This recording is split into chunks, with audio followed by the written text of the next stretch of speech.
అంటే నేనే మీ ఇంటికి వస్తా, నేనే నా కుటుంబాన్ని తీసుకొని మీ దగ్గరికి వస్తా, భగవద్గీత మీద ప్రమాణం చేసి చెప్పు చంద్రబాబు నాయుడు గారు, జోగి రమేష్ తప్పు చేశాడు అంటే ఏ శిక్షకైనా సిద్ధంగా ఉన్నానని చెప్పా. దాని మీద కూడా చలనం లేదు.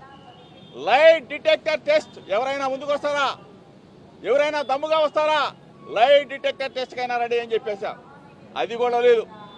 తర్వాత చంద్రబాబు నాయుడుతో సమావేశమైన తర్వాత వల్లరామయ్య గారు తిరుమల కాదు, ఏడుకొండల వారి దగ్గర కాదు, చంద్రబాబు నాయుడు ఇంటి దగ్గర కాదు, లైట్ డిటెక్టర్ టెస్ట్ కాదు, నార్కో ఎనాలిసిస్ టెస్ట్కి సిద్ధమా అని అడిగాడు.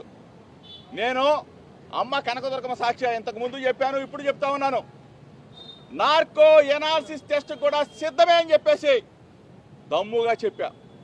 ఇంతవరకు ప్రభుత్వం నుంచి సమాధానం లేదు.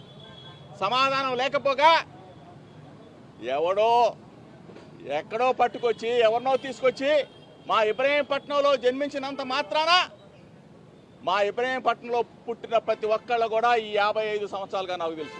అటువంటి వ్యక్తుల్ని తీసుకొచ్చి జోగి రమేష్ మీద నిరద, జోగి రమేష్ మీద బురద, జోగి రమేష్ని వ్యక్తిత్వ హననం చేయాలని చెప్పేసి ఈ ప్రభుత్వం ఎంతగా దిగజారిపోయిందో మీడియా మిత్రులందరూ కూడా ఒకసారి చూడాలి. దక్షిణాఫ్రికాలో ఉన్నప్పుడు అతను ఎవరి పేరు చెప్పారో తెలుసు. అతనికి గన్నవరంలో రెడ్ కార్పెట్ స్వాగతం ఏర్పాటు చేసిన రాష్ట్ర ప్రభుత్వానికి తెలుసు. తీసుకెళ్లారు, విచారణ జరిపారు. రిమాండ్ రిపోర్ట్లో ఎప్పుడైనా సరే జోగి రమేష్ అనే మాట కానీ వచ్చిందని అడుగుతా ఉన్నా, లేదు కోర్టులో ఎప్పుడైనా చెప్పాడని అడుగుతా ఉన్నా.